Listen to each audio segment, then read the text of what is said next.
If you want to know the story of the United Nations, you can't even look at their history of armies without running into cannibalism, perversion, cannibalism, like literally roasting children over spits, you know, like you would a piece of meat.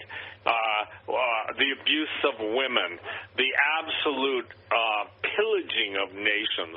That's what you're up against. You want the blue helmets, folks? I'd rather have blue skies smiling at me and Willie Nelson in the background than blue helmets. And remember, Dave, you know this. You've written about it extensively. I know the crap you get. You know the crap I get, you know? And people who basically want to dish it out all the time, I got news for you. If you don't start heeding what we're telling you, you're going to be basically given a choice. Follow them or die. And that's why people say you'll be willingly going to the prison camps. You won't be willingly going. You'll have no choice except either God, provisions, pre-provisions, and Him directing you. And Dave, I'm under no illusions. I know that obviously you can't take on a Hellfire missile with a an AR-15 or even an M249. And the thing is, but you can, by the grace of God, pray that something we say in this interview, something you say, something I say, will build a fire in the heart of men and women. That's why, I'll tell you what, I'm going in my full score 2019 as long as I got breath. I'm telling women, go get a concealed weapons permit. Women, learn how to shoot. Women, take a tactical class, you know.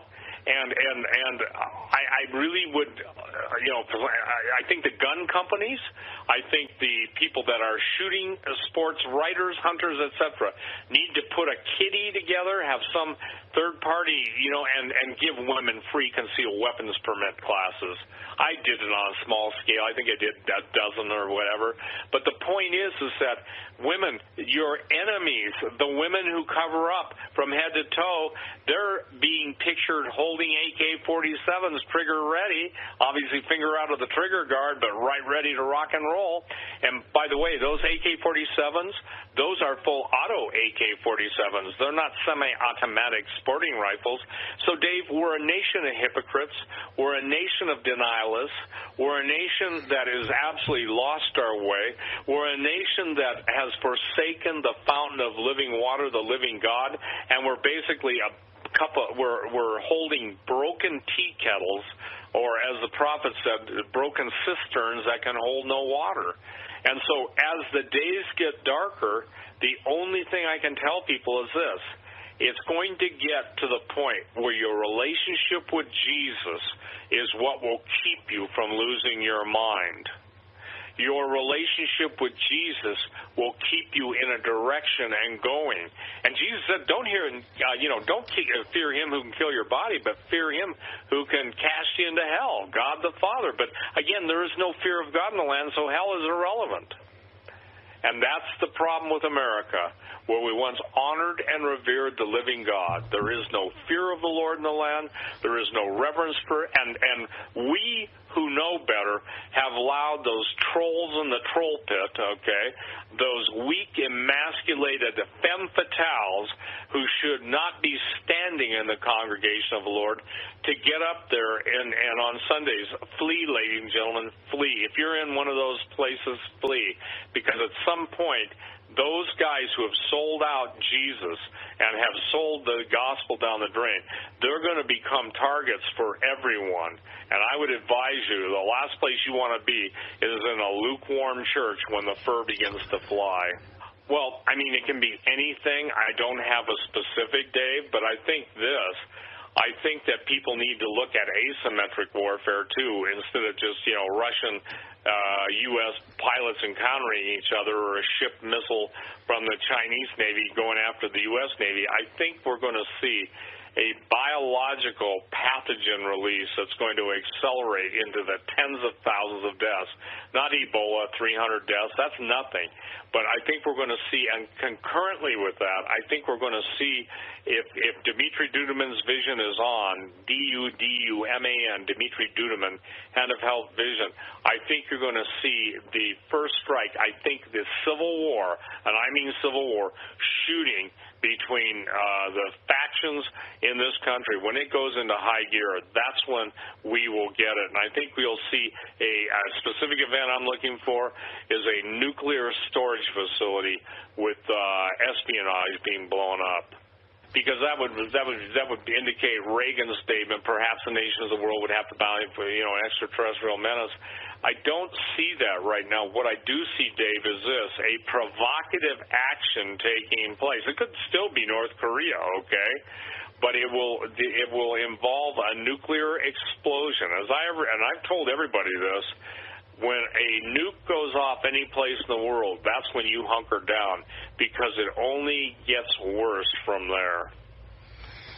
And here's the deal. With everybody saying, I'm going to throw the first punch, I'm going to throw the first punch, Putin says, you throw the first punch, I'm giving it back to you, stronger than you gave it to me.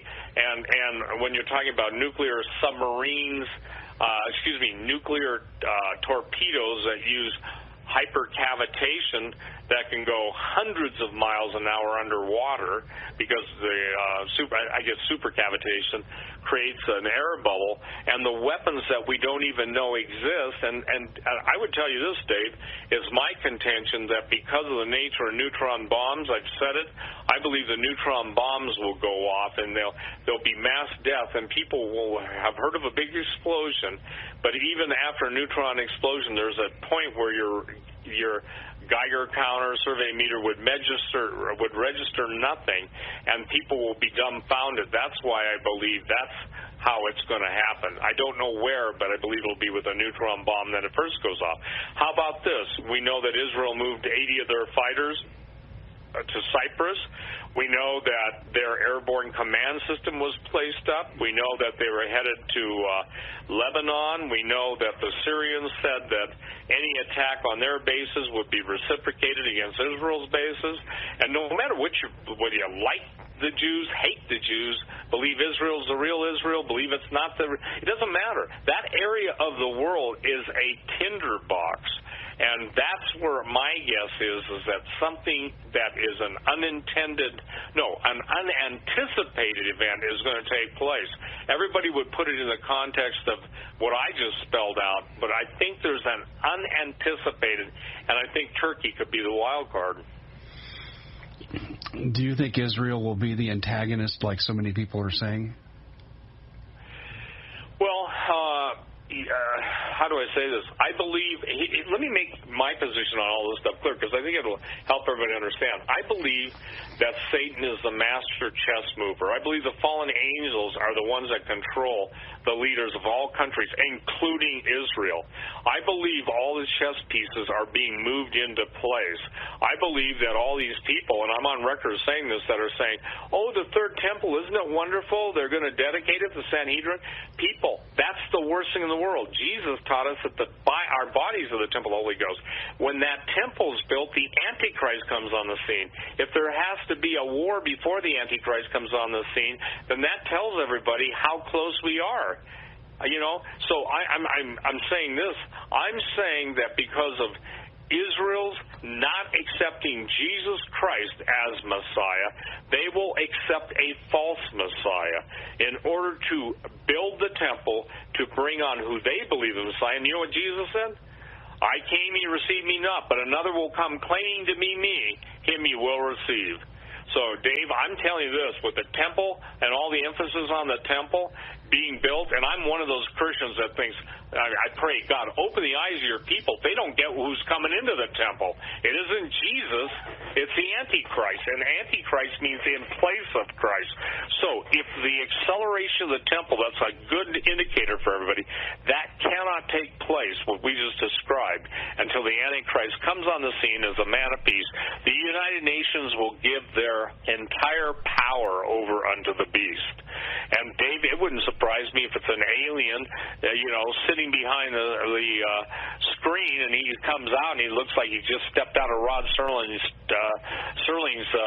Twilight Zone and say, "Hi, I'm here. I'm here to help you." Watch the volcanoes, ladies and gentlemen. When that guy who's an expert says there's 100 volcanoes getting ready to go off, that was one of the things the Lord spoke to my heart 40-some years ago, that when the volcanoes all go off and cannibalism fills the headlines of the day, the tribulation has started. That may affect people.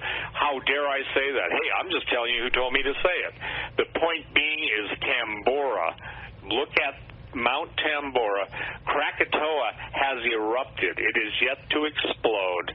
And when Krakatoa and Tambora go in unison, then it's tickets. It's tickets. Vesuvius, I believe it was Lois Vogel-Sharp, she's warning about Mount Vesuvius. Vesuvius goes, there's a lot of people are going to die.